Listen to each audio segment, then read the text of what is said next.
When Michael Daly was 12, he built a pair of speakers. It wasn't a school project, and it wasn't from a kit. It was a real pair of stereo speakers built from scratch. Today he runs Wired by MJD, one of the most active integration firms in Victoria. But he's still obsessed with sound. In a world full of immersive cinema installs and whole home audio, Mick's still carving out space for 2-channel. And people are listening. I'm Paul Skelton, journalist, industry advocate, and host of Master Integrator. Before we get started, a quick thank you to our sponsors, Integrate Unlimited, the exclusive Australian distributor of Mag Theatron, delivering cinema-grade performance to high-end home theatres across the country, and Colosseum, the best design and documentation wingman an integrator could ask for. Now, this episode is about a lot of things: nostalgia, integration, and craft. But mostly it's about slowing down and paying attention to how something sounds. Because there's a difference between background noise and a system that makes you stop what you're doing and just listen. So if you've ever dismissed hi-fi as outdated or too hard to integrate, or just not what your clients are looking for, this conversation might change your mind. This is Master Integrator. Here's Michael Daly.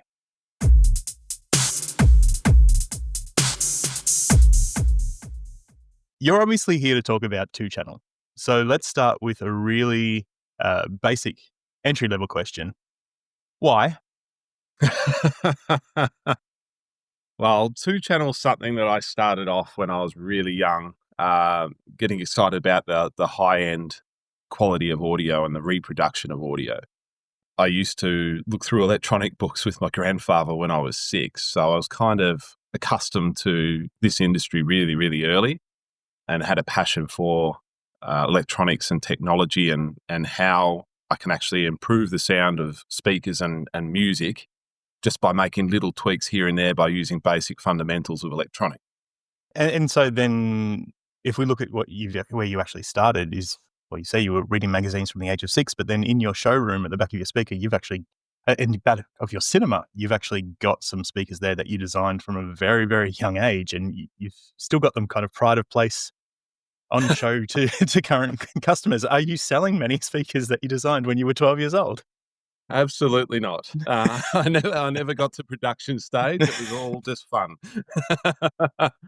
The work and R&D that goes into 2-channel is astronomical, and I appreciate what the engineers and designers do when they actually create speakers. It does take decades to sort of build a speaker that gets to the status of the stuff that we install today. And it's not really, well, it could start in someone's garage, and a lot of the stories probably do, but it's something that you have to follow through. There's a lot of engineering, a lot of physics, a lot of electronics knowledge. Yeah, there's so much involved in actually creating the right sound out of a speaker. See, that's an interesting thing that you talk about R&D, because I think in a lot of people's minds, when they think about 2-channel, it was what was invented back in the 60s and 70s, and then it stayed there ever since. So from your experience, what you've seen, how have these speakers actually evolved over time?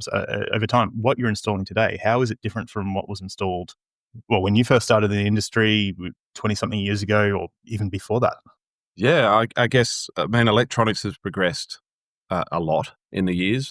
It's a lot slower for speakers because we're still using the same concept when we're building a speaker. It's still the movement of air, and whatever method that movement of air is the speaker itself, and that changes the way it sounds, changes the way it feels, and disperses the sound into the room.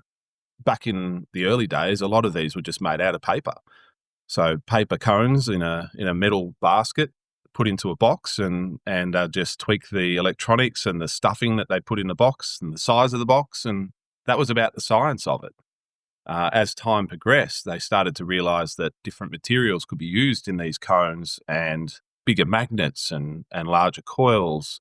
The electronics behind it got a bit more sophisticated. They're using better circuitry behind the speakers, the crossovers, and the science that goes into these speaker cabinets now. They realize there's resonance, there's other impactful things that happen inside the actual box that the speaker's in that actually change the sound so much that it's really important to have that design locked down. So this R&D and trial and error would have been a huge feat for the people that have actually built the speakers we put in today. So if we do look now from an integrator's perspective, obviously we live in a time where integrators, when they look at AV, they're mainly installing either multi-room or distributed audio systems, or they're on the other extreme and doing very high-end home cinema installations. Why should they care about two-channel then? And where does that fall within their business model?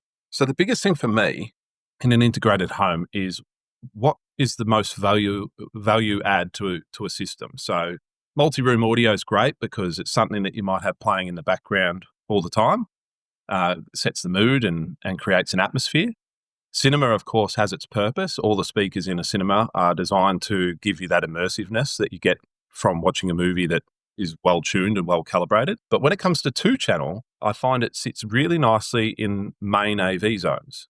It's somewhere that the family would congregate often and watch TV or watch movies just in a laid-back situation. It's also a room that people just live in. So, you could have your actual music playing through this system during the day and then get the benefit of that high-end audio when you're watching something on the TV at night. It's about getting the most return on investment out of your system. So I would always focus in an integrated project on putting the investment into a system that's going to get the most use. And typically in an integrated home, the main AV zone in the living room or the media room is the one that would get used a lot more than, say, the cinema or even the multi-room sound system, because that's where the heart of the home is. That's where everyone's living, enjoying it. And that's why integrating it into the home system is so important. It's not just an antique in the corner that you dust off and play a record on every time it's a fancy dinner party. So why do you think it's been ignored or even forgotten by the custom channel? Is it because it's notoriously difficult to understand or install well, or is it just because they believe it's this relic of the past? No, I think there's a few reasons it could be ignored. I mean, number one, we're putting in so much technology into an integrated home. There's security systems, there's lighting control, blinds and sound systems in theatres. And two-channel, if you haven't heard an amazing two-channel system and gone into your local stereo or hi-fi shop and sat down listening to speakers, you don't really appreciate what a two-channel system can do comparison to your typical multi-room system or your standard electronic speaker soundbar setups that you get with your TVs these days. As much as they're easy to integrate and they make them almost DIY, they don't have the same sound quality that you get out of a hi-fi system.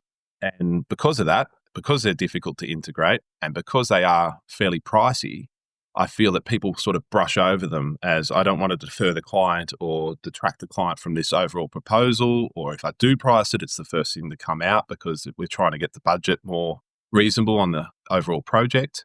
But I think if the customer understands what it sounds like and the benefit of using that for everyday listening, they start to understand the value add that they get out of a two-channel system. So you say that a lot of integrators haven't necessarily heard a good two-channel system. What makes a good two-channel system? Well, I mean, what are the systems that you're recommending to people if you want to go down the path of mentioning brands and things like that? Because, I mean, I've been to a lot of hi-fi shows. We were just talking about hi-fi shows coming up and the people who attend those over a long period of time. I mean, I've seen good systems in the past at these shows. I've seen some pretty bad systems in the past. So from your experience, what is a good system? A good system's tailored to the room and the client. It can't be really just defined by here's a brand and this will suit everybody. So the system that you choose for your customer would have to reflect what they listen to, how they listen to it, the room that it's going into, and what is acceptable in the way of presence in the room. So design. There's a lot of interior designers and architects that would send me out the door as soon as I wanted to cart in these 100-kilo boxes and sit them in either corner of the room, referred to as coffins.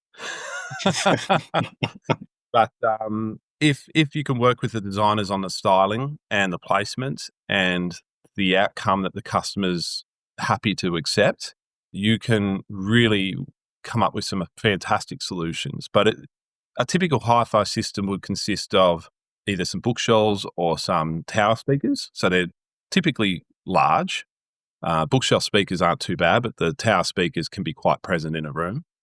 And the amplifiers are typically high power, high current, very hot running units. So they're usually very heavy with big transformers and capacitors, and they produce stack load of heat.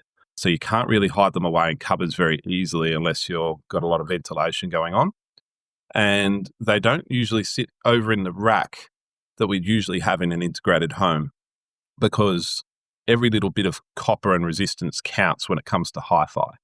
Too much resistance running a long cable length to speakers might degrade the quality of audio that you're running through this system. And it is noticeable when you get into that higher spec sound system.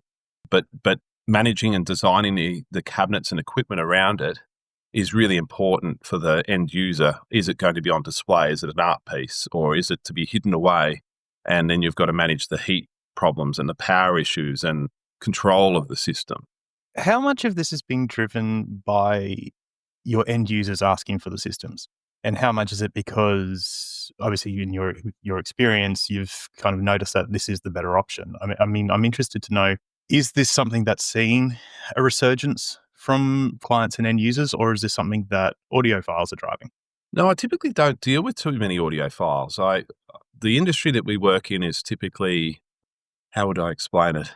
We're dealing with families that want their home to be really, really comfortable and enjoy the technology that we install. They haven't been put in front of sound systems. They might have remembered their fathers or grandfathers having this old 70s box style system with a record player. But, the vinyl revival that's happening currently across the world is certainly making an impact on this industry, but it hasn't been something that people would approach me for. We recently opened an experience center, and I decided to sort of keep in tone with my passion and make sure that 2-channel was represented as part of the integration in that experience center. So the customers that would come and they would have another intention in that experience center of looking at automation, security, maybe even a home theater, would be put in front of high-end audio. And I'll give them a demonstration of what it can do. And the reactions I get from them are insane. It's goosebumps. It's, oh, how would this sound with this song on it? And you start playing their favorite songs from way back, and they can't believe the quality of what they're listening to. And then they get into a discussion about, how can I have this as well as my integrated home? From an integrator's perspective, if they want to work in 2-channel into their business models, into their project designs and things like that, how can they do that? Is it a case of this is being driven by nostalgia? And if it is that a bad thing, or is it a good thing? Or can integrators perhaps exploit that nostalgia to their benefit and make money off this? Well, I mean, there's a lot of room for all of that. As soon as there's nostalgia involved, the opportunity to sell is a lot higher, because you can sell to that heartstring that, this is what they remember from their childhood and they want to bring it back. Absolutely. If you see that, that's an opportunity. However, for the customer who hasn't got that past, that understand this sort of thing, which is getting more and more common now, that they haven't even experienced high-end 2-channel systems, they need to be presented with it. They need to hear it to understand it, because otherwise to them, it's still just some huge boxes and I can make a big sound out of a little speaker now. So why would I invest in these large cabinets and big amplifiers that cost a lot more money than what I can go down to the local retailer and buy? And I know we've spoken about this before, but are you seeing a resurgence in cassettes yet? Because it's a booming market, apparently. There's a massive collector's market of cassettes. So what supplier is tapping into that need? I don't want to yuck anyone's yum, but it's certainly something that I never thought would come back to the market. I mean, yeah, it's an interesting concept. I mean, everything old is new again when people haven't experienced it. But if you have experienced cassette tapes, you'll have probably more of a hate relationship with them than a love. There is nothing more cathartic than using a pencil to rewind a tape that has been pulled out. I'm just saying that. Right. Also, after this, bring back VHS. It's unrivaled in its quality.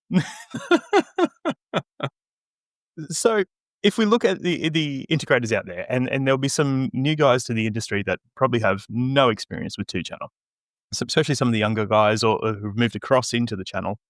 And if they listen to this and think, oh, 2-channel, I want to know more, it sounds like it's something that's really interesting.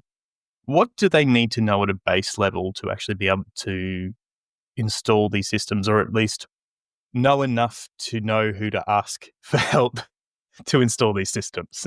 Yeah, I think anyone who's passionate about this sort of industry has done a lot of research on it, but someone who's new to it, research is the key.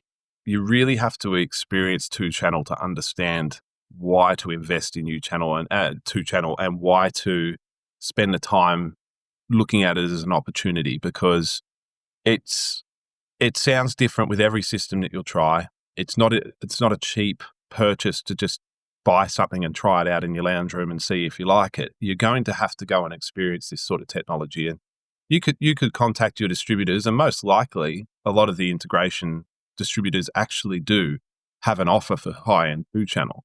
It's just something that you've not been privy to or really even investigated. But they'll probably have an opportunity where you can go and listen to this stuff. So there's various shows around Australia and the world. I mean, currently they've got the high-end show up in Germany. And you can go there and get lost in the amount of high-end stereos that are on display and listen to all the different systems. And you'll find that you'll gravitate towards different styles and different brands because of the sound quality or the way they look or the way they feel, or it's something that's very personal, and you need to understand the different nuances that you'll get from a different system. So given that you've been doing this for a while, I mean, if you look back at the early days, are there any technologies or systems that were in place back then that have maybe been phased out just with the progression of technology that you sit there and think, that should make a comeback, or that was actually better then, that you'd like to see come back into modern installations? Look, I mean, treating hi-fi as a piece of furniture, I believe a lot of people are already starting to capitalize on that. But, some speakers look like a sculpture. And I think that's got to be more of a focus these days, because we're talking about high-end homes that we're putting this equipment in. They're not looking for a veneer wooden cabinet from the 70s sitting in a beautiful high-end lounge room with the shears behind it. They're looking for a piece of art. I think that a lot of companies are starting to capitalize on the design of their speakers to make them more appealing to the high-end market, the designer market. And I think that's a good thing. Back in the day, you used to get cabinets that would have your record player, your speakers, and your radio all built into one unit. And these days, they're just memorabilia, antiques. They're not even played. But that sort of thing is something that could potentially have a resurrection in the market in styling if it's brought back to life in a more modern style that fits in with the modern home's design. But control is the biggest thing that really needs to happen in this market that unfortunately hasn't sort of come to head. We're still battling with it ourselves. We'd like to put more of this equipment in, but you can't control it with your integrated home. It's all designed for a physical touch of a button or the wind of a volume knob. And the problem with that is you can't put it into a system controller and have it connected to your greater system, so it becomes part of your everyday living. Unfortunately, it just ends up being something for an occasion. So how do you reconcile that then? If the idea of 2-channel, especially because it is, something that is quite retro, but it is about the experience, about the sound quality. How do you then reconcile putting that into a very modern home's control system? Because would that not just detract from the overall experience? Yeah, it does. So for an integrated home, we have to make sure that something has to be connected to the electronics in the home to integrate it. I understand the experience can be lost. However, not most, but some of the devices out there allow the manual control of these along with an integrated option. As much as the integrated option is very basic when it comes to what you can do via touchscreens and remotes, it's enough to get us out of trouble. More R&D in that department would certainly help integrators get involved more with the 2-channel market. Things like eARC as a connection to high-end hi-fi would be cringed upon by audiophiles because of the electronics that are involved and the added noise that could do in the system. But if eARC was added to a high-end 2-channel make it a receiver, but it's a super high-end receiver that would pair nicely with some Class A amplifiers, that would be the perfect combination for integrators to walk in and say, I've got a full control system that makes this beautiful hi-fi system work seamlessly with your home and sound amazing. And you can still wind the dials if you feel you have to. So who's doing it well? Who's doing it well? You mean which brands are doing it well? Yeah, which brands, not necessarily ones that you're specifying, but who in the market do you sit there and say, okay, they've got a handle on it, or they're very close to being able to nail this? Where's the innovation coming from? Look, I don't feel anyone's really nailing it 100%. There's a lot of brands that I find I have to compromise on design and the specification because of the lack of the ability to integrate the product, which is a real downfall. Your really high-end music streamers, your preamps, the ones that we want to use on our hi-fi systems and get the most benefit out of the system don't have connectivity to the greater home, which means that it just can't be part of the lifestyle that you're creating in the house for a client. It's something I'd like to see suppliers looking at investigating more. For suppliers to do that, obviously there has to be a market that they can see existing and potentially, well, absolutely needs to have some form of growth. So who is driving this? Is it younger audiences looking for that nostalgic? Because apparently we all know that they're deeply nostalgic people. But is it being driven by young people, or is it being driven by older people with disposable incomes who want to go back to what they experienced when they were growing up? I mean, with your clients, where is it coming from? Yeah, so I've got at both ends of the age groups at the moment, but not really the middle age group. I find that the older people I do the jobs for in the high-end 2-channel world are nostalgic. It's more about what they grew up with and the bands that they used to listen to and the way they sounded. Everyone loves the snap, crackle, and pop of a record as it's spinning around. But with the younger generation, it's a trend almost. It's popular amongst I would say Gen X basically. I've seen a huge resurrection of vinyl in their age group. They're not quite at the point where they're spending big dollars on hi-fi, but they certainly respect it and certainly want it. So they're buying record players, they're buying records. So we're going to have another generation that comes through that really wants to have that from their childhood basically brought back again later on. But they will become the middle age group and they will become the ones that we will be selling to. So I think it's really important that we don't forget that high fidelity audio is really important in specifying an integrated home. So where does streaming come into this? Because these streaming services, as we know, and the quality of audio is so heavily compressed, it doesn't sound really like what the artist intended. But then we're comparing this to 2-channel systems where it is all about audio quality. How are you explaining to your clients, especially younger people who probably never heard 2-channel before, of what they need to be listening for and how are they meant to understand, this idea that there is a massive difference between what they're used to and what there could be? Yeah, I think terminology such as digital to analog converters and things like that aren't used very widely in the integration market, but they're very, very important when we're talking about converting digital signals to analog to get these high-end systems to sound as good as they do. When we're streaming, we've got to make sure we're looking for high-resolution files or a very, very clean and low-noise streamer, which you're probably not going to buy in the mass market area, which unfortunately that's where the integration portion of the market has focused on because they're the units that sell and they're the units they integrate into their systems, whereas the really high-end music streamers don't have that flexibility of control and drivers through your typical building automation system. So there's a compromise of, do you just put in the cheaper mass market high-res streamer and hope that that's going to suffice for the luxury of being able to just turn it on with your building automation system with a bit of compromise in audio quality? Or do you tell them, okay, well, we're going to have to just jump over to another app and drive this system with a different unit. It can't be part of the greater home. So this is the compromise that we're always faced against as well when it comes to integration. So for us, we typically have to find out what's more important to the client. You want this 2-channel hi-fi system to sound as best as it possibly can. Or are you willing to compromise a little bit of that quality for the convenience of having this integrated system that will always work with the rest of the home? We typically find that when we're selling it as an integration tool, they go for the cheapest streamer that can link with the rest of the home. It still sounds amazing, and plugging it into cheaper devices or high-end devices, you certainly notice the difference. So you're losing very small quality samples. It's not a linear graph when it comes to how much you spend on this technology. Which is true for most things in our industry. Just because you spend a lot of money on something doesn't mean it's better. Absolutely not. Yeah, we're always going for that 1% more.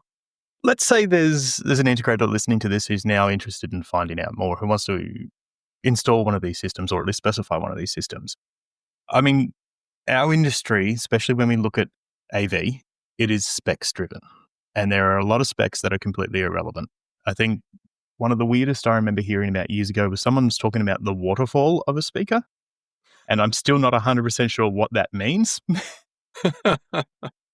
But if someone was looking at getting into this market and they were going to sit down and start researching it, are there key specs that they should be looking at to say, okay, this is how I'm going to be able to compare systems. This is how I'm going to get a better handle on what a good system is compared to what maybe a not so good system is? What at a base level should they be looking at? At a base level, we've got response on speakers and how accurate these responses are. There's a lot of specifications, like, as you say, that are sort of glorified to make these speakers look better than the next ones, or the amplifier has this much power, but if you do this and this, it's only got half as much.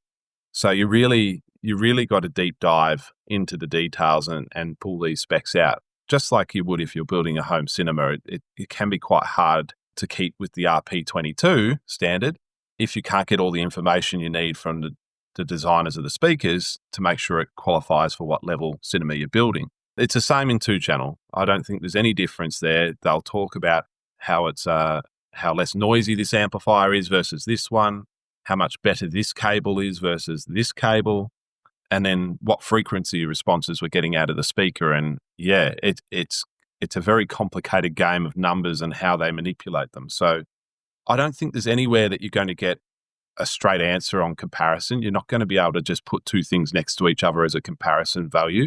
It's a real personal choice when it comes to hi-fi. What sounds good and what combination sounds good. So this is where these big shows are so important, that you go out to these big shows and actually experience as much as you can to understand where the value is in a system. So let's talk about big shows. You're going to be doing a pretty big job around the Hi-Fi show down here in Melbourne coming up in October. So what are you actually doing there, and why is this so important to you and to your company? Yeah, so we've been invited to help one of the distributors build a cinema at the Hi-Fi show. So we're very involved in building and constructing custom cinema. And there's a new product that's coming to town, which we're going to be demonstrating in there. It's Mag Theatron, and they've got these new AMT speakers that we're really excited to demonstrate in a working cinema environment, which I don't think has been done anywhere in the globe yet. So what we're trying to do is showcase home cinema as a potential for music. Well, it's a high fidelity home cinema is probably the best way to describe it. So for anyone who's interested in 2-channel, they may actually be interested in coming into this room and experiencing what's possible with these particular speakers, because they do have quite a remarkable audio response. It's not something that's typically associated with theatre, because the speakers for a home cinema are built differently to what you'd use in a high-end 2-channel system. But one thing about hi-fi shows and whatnot is there's very divided opinions about cinema versus audiophiles that want to go there to listen to hi-fi. We're trying to bridge that gap a little bit with this particular room. So we're hoping that a few people come in there and experience something they haven't experienced before, is the best way to explain it. I can't give away too much information on what we'll be doing in there yet, but I assure you it will be an impressive room that you haven't seen before. I just want to jump in and reiterate that we planned this conversation long before MAG came on board as a sponsor of this show. So this is This is not a paid advertisement. You obviously mentioned that there is a difference between two-channel and cinema. From a business model perspective for an integrator, which has potential for a greater return on investment? So when you factor in everything from labor to design, obviously a lot of people in the industry love the idea of cinema because they are amazing jobs, but which one could be better from a business model perspective? It's tricky because I sort of sell and install two-channel as part of an integrated solution. So it's not my core business. But if I was only to sell two-channel, I'd probably have to set up my business structure completely differently. The retail hi-fi shops are kind of the market that really does that well because they do have a huge investment in technology they display in their showrooms. And that huge investment means that you can move around and listen to different speakers. However, it doesn't really appeal to the integration market because being confronted with an architect or an interior designer that sees a room full of speakers, they're going to be a bit set back about and apprehensive about investing in these cabinets being in any room of the house. So the way they're presented and the way they're demonstrated to the customer is extremely important. And because there's such an investment or initial outlay to demonstrate, that can also be a bit of a blunder when it comes to, you've invested so much money in this showroom with all these speakers, you need your return on it. So it's essential that you get a lot of sales through the door to pay for that initial investment. Theatre, on the other hand, you probably could, put several theatres in a showroom and demonstrate it, but you could probably prove the concept with one really, really good cinema and then display the ability to change the way it feels, works, sizes, without having to build every size, every shape, every brand of cinema that you could possibly think of. Because cinema is an imaginary thing, it's creative. Every cinema is different. Every cinema needs calculations and things behind it that make the actual space that you're being given or the one that you're building work. Whereas two-channel, you're dealing with two speakers. There's a lot less engineering involved in that. There is a lot of, there are acoustics and things involved in it, but there's a lot less decisions to make when you're dealing with two sources of the audio versus 15, 30 sources of audio in a room. So for me, I love both of them. Both of them, not just from a sort of money perspective, but from a passion and enjoyment perspective. I enjoy installing and building both systems, and I believe that the return for myself is pretty even throughout. But it depends on what you enjoy doing and what your focus of your business is going to be. So to wrap things up, to bring it all back together, are there any misconceptions out there around two-channel that you've kind of seen in the market that you sit there and think, I really wish that we'd get over that or we'd be able to change that because it's just fundamentally wrong? What do you want to see change from an understanding perspective to make two-channel take more of a prominent role moving forward? I think that it should be considered as not always just an expensive option. There's different budgets in two-channel that can suit anyone in the market, even to replace the typical soundbars that people are putting in. If you are looking at a two-channel system, you could almost price like for like one of those systems for a two-channel system. There's no reason you need to have the latest and greatest Valve Class A amplifier sitting there running in the background that costs hundreds of thousands of dollars to power your beautiful speakers. You can design a system around a client's budget and the room and the needs of what they have. And typically, giving them a taste of this sort of system means there's room to talk to them in the future about how to even increase the value in that system. So I really think that the fact that hi-fi is for old people that just want that nostalgia is not the case anymore. I believe it's really, truly part of bringing the home together and having that experience that you get to enjoy your investment every single day and not just have it collecting dust in the corner for those fancy occasions. And make use of these amazing speakers. These things you've invested money, you've invested quality time designing a system for somebody. Have something that they're really proud of, something that they really want to show off as part of the on-display system that you're showcasing for them. And finally, what would 12-year-old you say now, seeing the systems that you're installing? Oh, wow. I mean, yeah, it blows my mind what I get to do these days. I'm living a dream, so to speak. A lot of people say it, but I really am doing the work that I've always wanted to do. Sound systems, AV, building home cinemas and designing them to world-class levels. That's just something I never thought I'd actually ever get to. But yeah, one little boy's dream has certainly turned into reality. And yeah, no, I'm just excited to be around a lot of passionate people who also share the same passion for the industry.